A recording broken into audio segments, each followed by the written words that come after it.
listening to the Orchestra Teacher Podcast.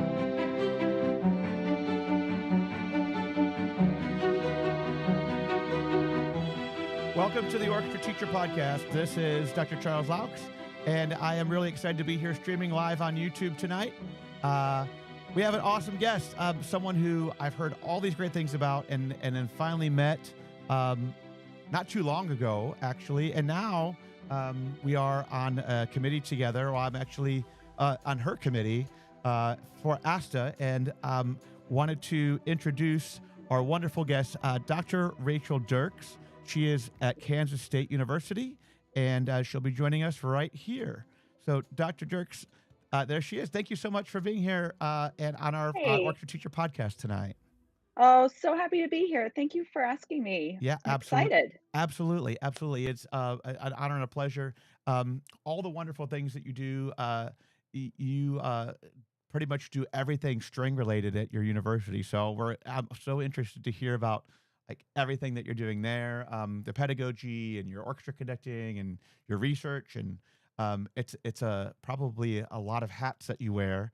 So tell us a little bit about your background, because I know that you taught public school as well, and tell us where you're from, and so that our audience can get to know you, and so I can get to know you better, a little bit better too. Absolutely. Yeah. So, I'm a Kansas girl at heart. I was born and raised in central Kansas and played in the Wichita Youth Symphony and met a lot of really great people there. I went to school at a very small liberal arts college in central Kansas called Bethel College. I've heard of Bethel College. Yeah, I was actually going into pre-med, and they had a really good pre-med program there. Wow. Oh, that's an Uh, interesting career switch. Right, and Following your then heart. following my heart, got teased a lot, but I am certified to teach music and science, Yes. because I had so many science credits by the time I was done making Wow. my decision. So, let's see, I, then went and studied, I got a master's of cello performance with Phyllis Young Ooh, at the University of Texas at Austin, I did and not I know got to that. teach. Yeah, and I got to teach in the string project there when Dr. Ann Witt was the director, Yes. who is the guru of lesson planning and red ink on lesson plans, which was wonderful. Awesome. Uh, and then I was called back home and taught in my hometown public school orchestra, everything, so grades 5 through 12. Okay. And I was there for 6 years before moving with my husband to Lawrence, Kansas, where I taught public school orchestra for 17 years. Wow. Okay. And then I talk sometimes about how when I had my midlife crisis, instead of getting the sports car, I got my PhD. Mm-hmm.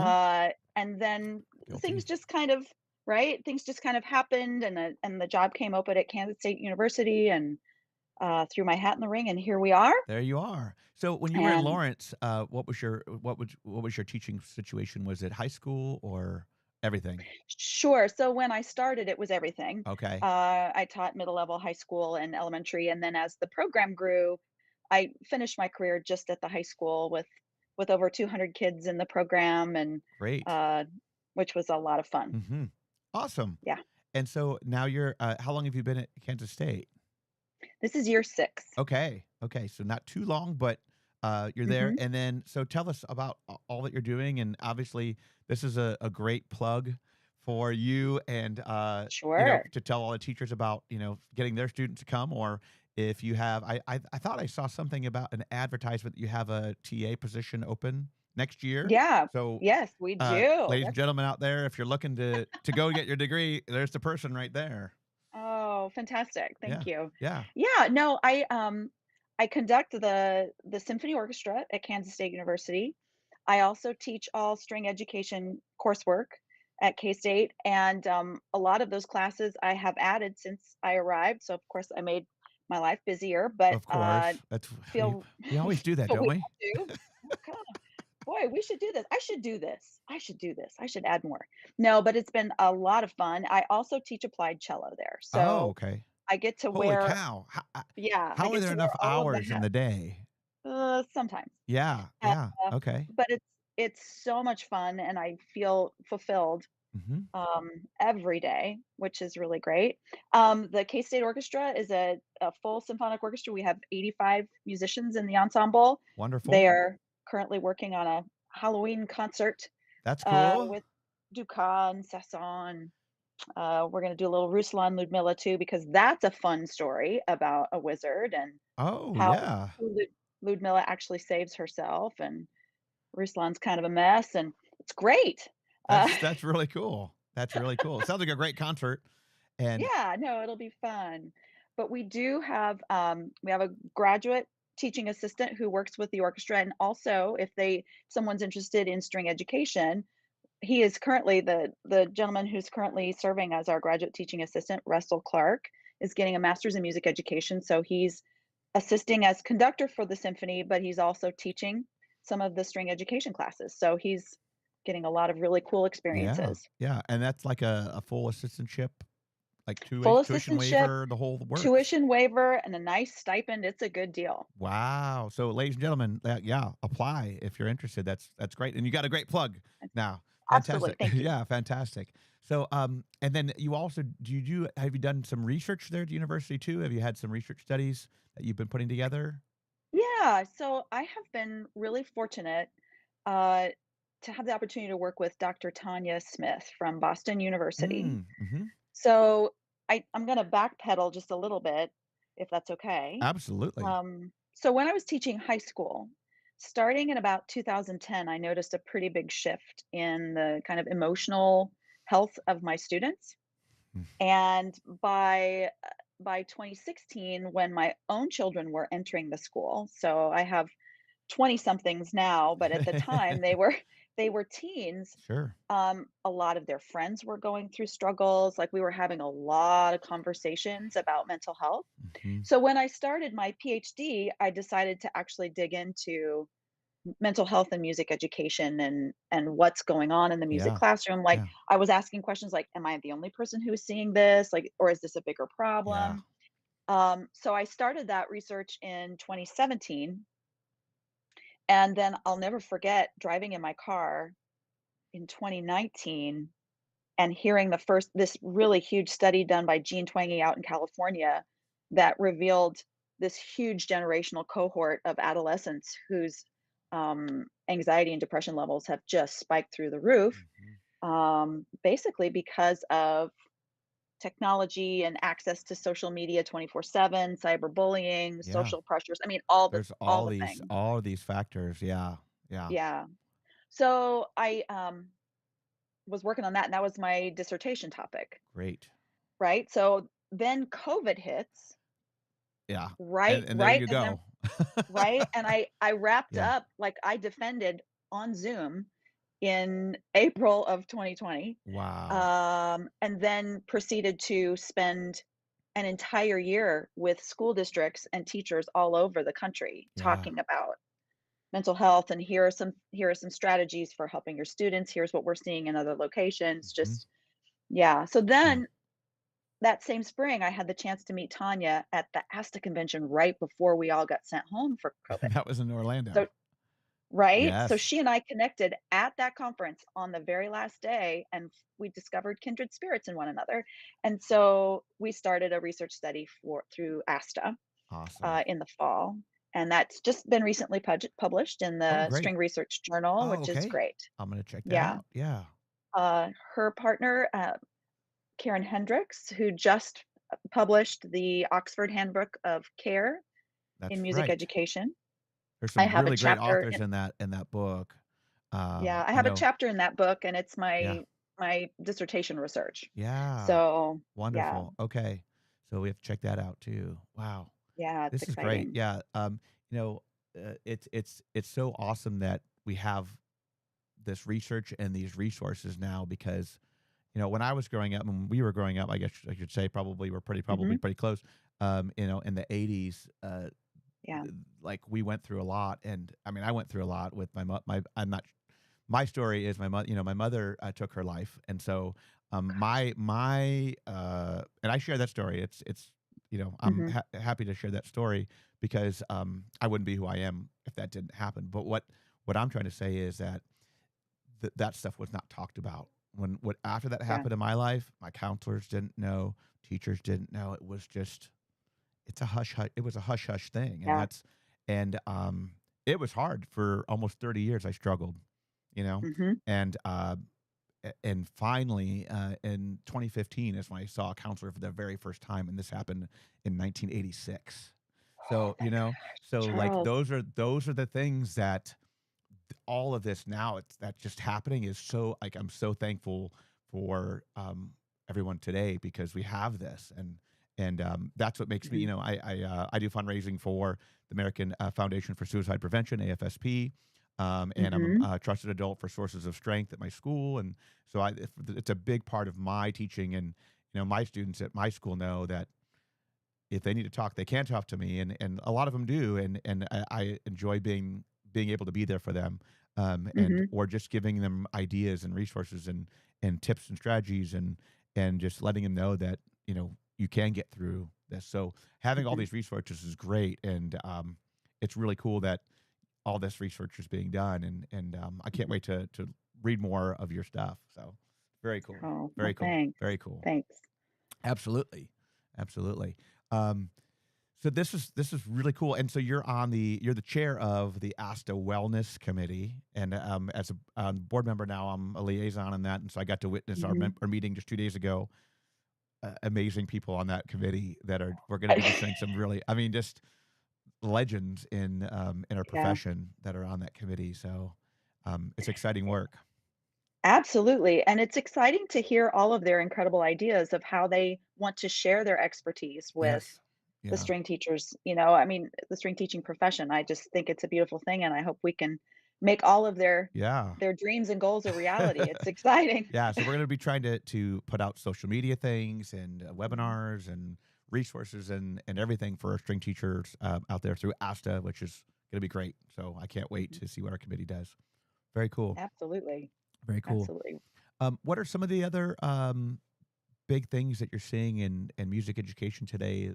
Hot topics or things that concern you, or things that just different topics out there. What are some things that you think about and um, you know that you'd like to see addressed or that you're working to Mhm. address, or I don't know.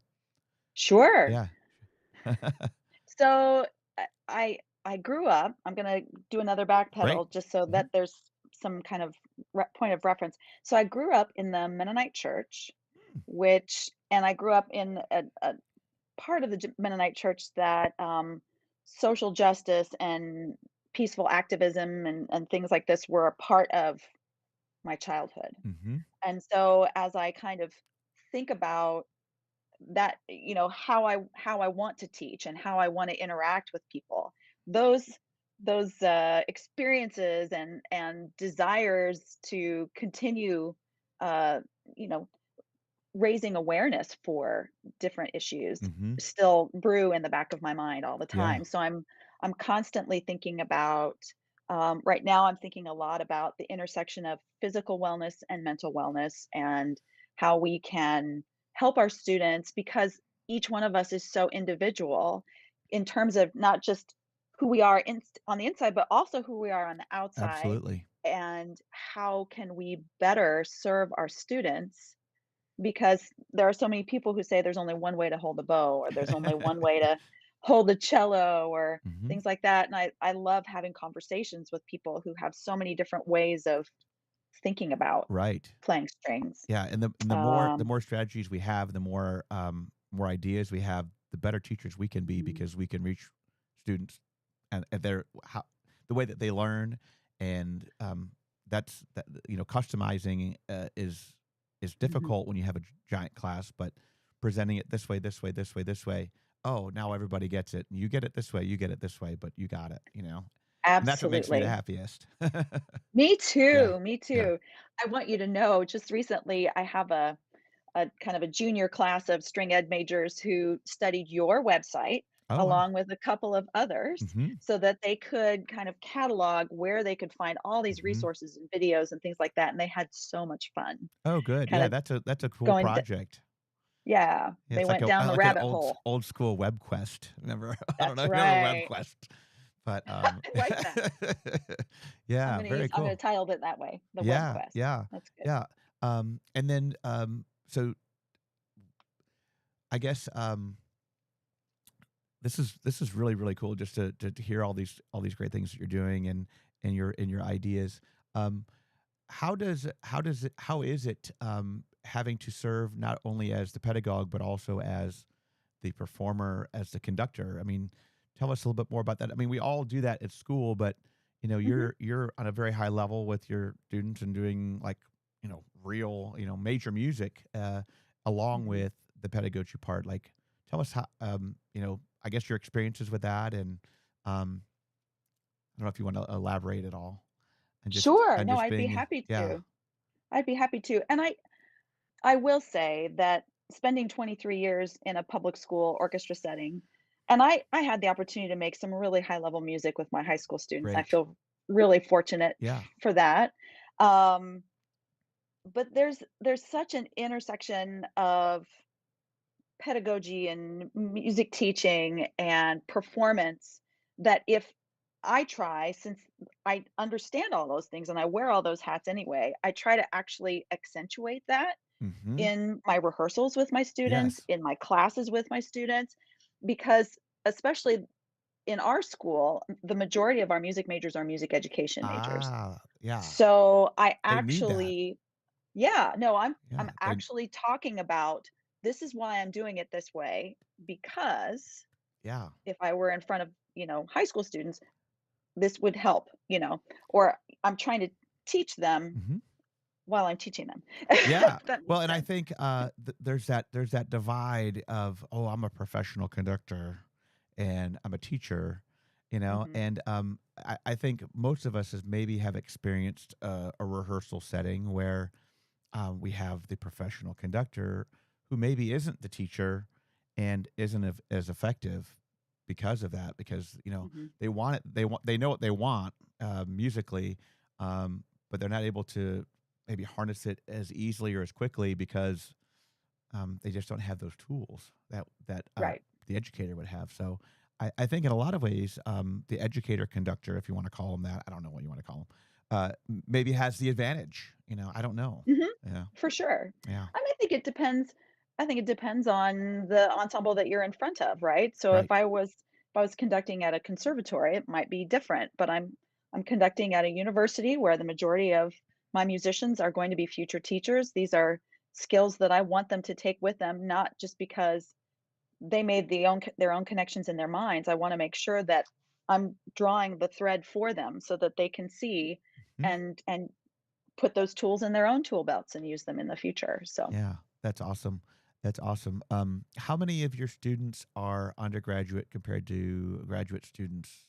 it's almost completely undergraduate. Okay, so you have just a Yeah, few grad students.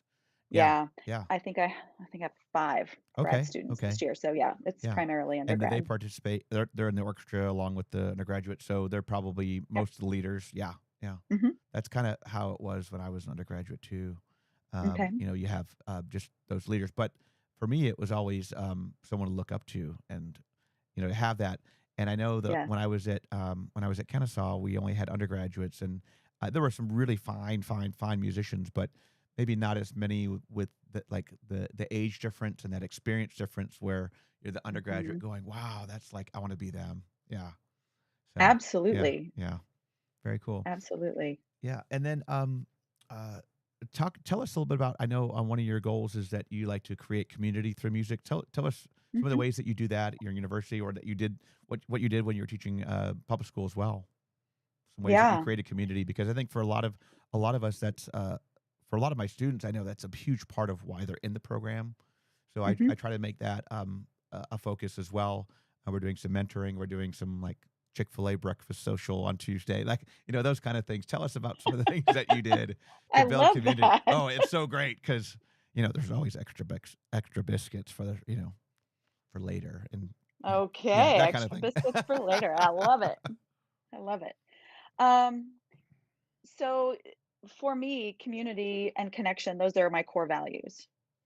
And I remember kind of finally figuring that out as a young teacher after I had 2 students who had passed away in my program. within 1 month of each other. And that whole year was awful. Mm-hmm. So they both died in September. Wow. And then I found myself, this was, when was this? 2005. Mm-hmm. I was severely depressed. And then I was trying to walk into a space where my students were depressed. Yeah. I didn't know, and I'm like, D major scale, let's get Right. And they're excited. like, When oh, yeah, Right, and yeah, I wasn't interested either. right. Um, and when I finally figured out, I was so concerned about, am I gonna lose another? Uh, because one had committed suicide and Mm-hmm. one had died from a drug Oh, overdose. wow. So I made the determination that everything that I thought about my teaching needed to be different, Yeah. and that community and connection needed to be at the forefront of every decision that I made. Yep. It changed how we did concerts. It changed how we did activities together. It changed how we traveled and where we traveled. Uh, it changed how we thought about service to each other and to our community at large. And so, yeah, it became a really big thing. So Mm-hmm. now, um, I mean, I've had so much fun with kids over the years Yeah. playing Finding Frodo and dodgeball and eating. Yes. My thing is ice cream. I'm still all about the ice cream. There always has to be ice cream. That's it. That's awesome. I love it. Yeah. So that's the quintessential. Yeah. Uh, yeah. But So just yeah, and it's difficult. It's difficult to talk about this. I understand, and I had Mhm. I lost a student in 2018, and um, we had a long conversation, before he took his life, and I'm like, are you Mm, sure you're not? Like I knew he wasn't okay. yeah. He would not come talk to me. He would not, and I just wish I would have like grabbed his arm and made him come talk to me, but Yeah. those things happen, you can't, you can do what you can do. And so, Hmm. but it definitely shapes, your future and, and what you decide to do in the future and how, like you said, I mean, it's reshaped, a lot for me, and growing up Hmm. having that, it was always a mystery. And then, then there's a friend, and then there's a colleague, and then there's a student, and then there's, so, those are, it's tough. It's very tough. Yeah. And, you have to just keep going. But, also, like you said, it just shapes you and who you Yeah. are. Yeah. Who you are Yeah. and what you do and your goals. And it really prioritizes, the important things in life. What are Hmm. important, what aren't important. Yeah. For Mhm, sure.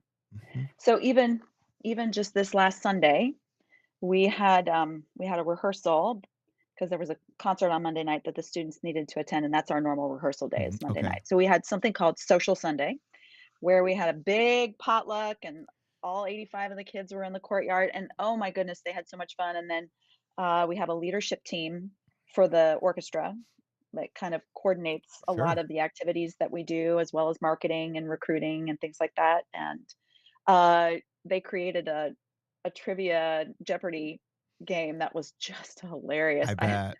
laughed so hard. Oh, so many Nothing fun like categories. great games and great food, and, like, Absolutely. it helps build that community. Yeah, and then Yeah. we spent 2 hours working on Dukas, and Right. we had a great great time. Yeah, and, So, it just enhances the work. It mhm, you know, and it makes them work harder. Like, I don't know, it increases the yeah. work ethic. Um, and it's crazy that that community will do that, and, um, Well, but they that's they have buy-in for each other. right. Like, right? They're connected with one another, Yeah. and so they wanna do well for each other, Yep. which is a beautiful thing. Yeah, and that respect and Mhm, that I don't know, it's the following, that they start to develop, uh, towards you, towards each other, towards the program, towards the university, towards the school of music. Like, and then that's how good things happen. That's why you do amazing things. yeah, it's fun. And it gets contagious. Yeah, Right, yeah, exactly. and it is fun. And if if what we do is not fun, we probably shouldn't do it anymore.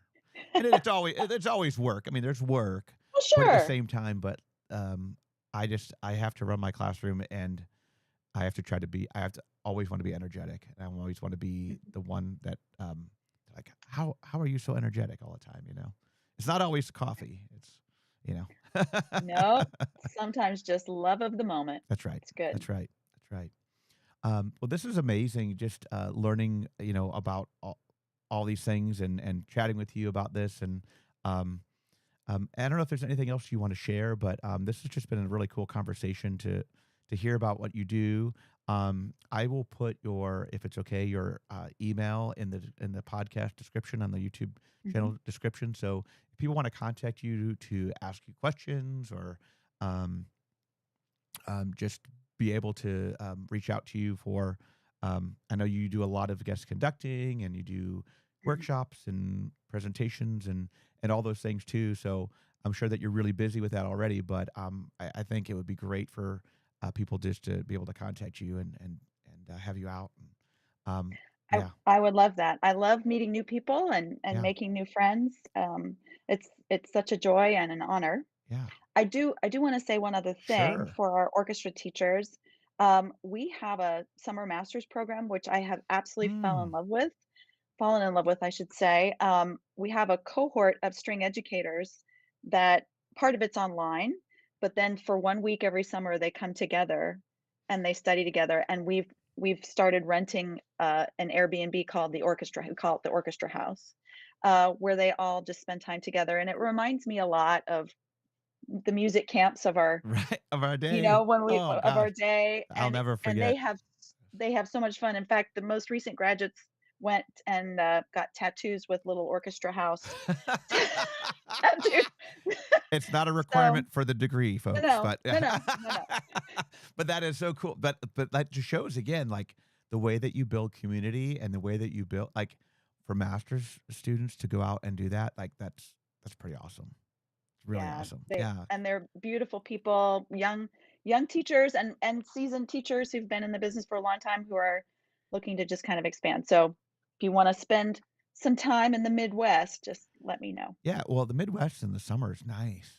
It's really nice. It isn't until late July, Okay, I get it's still but this cold. isn't June. Is This it? isn't, no, it gets really Oh, hot. Okay. hot and humid. You have But have I'm you not been to where you Georgia in are. the summer? Yeah. Because hot and humid in the Midwest is like, oh, this feels nice.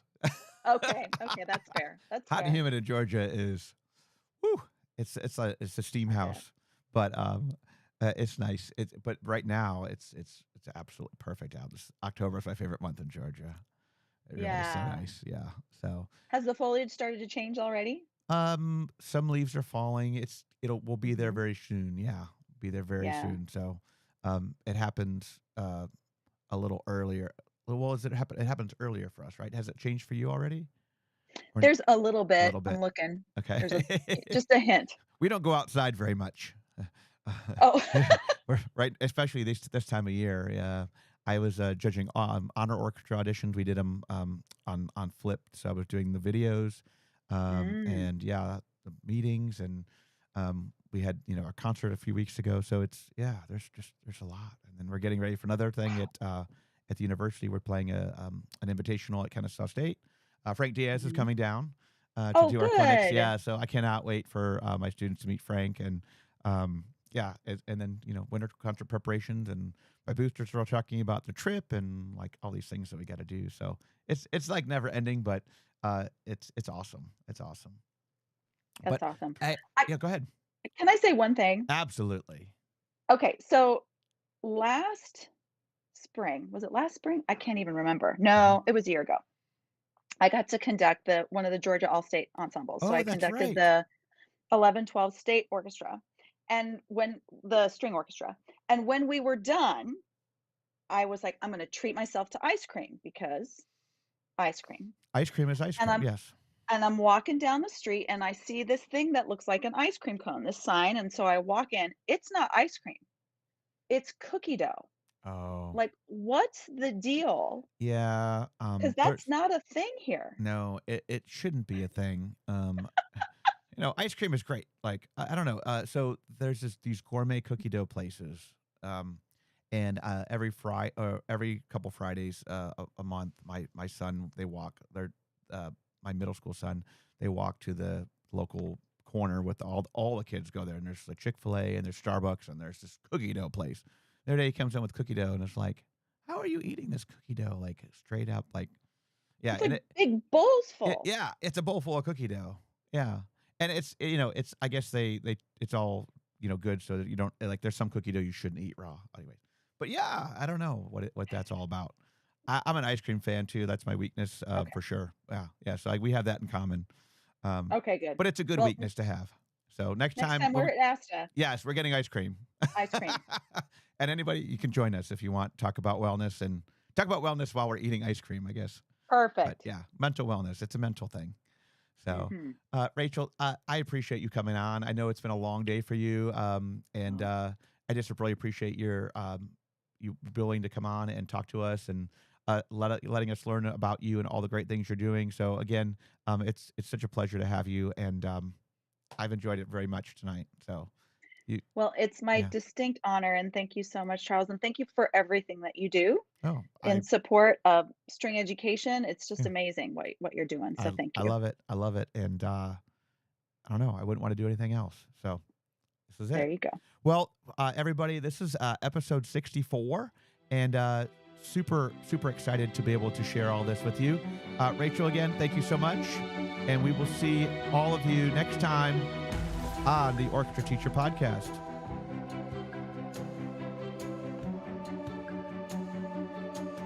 Thank you for tuning in. For resources and more information, visit orchestrateacher.net.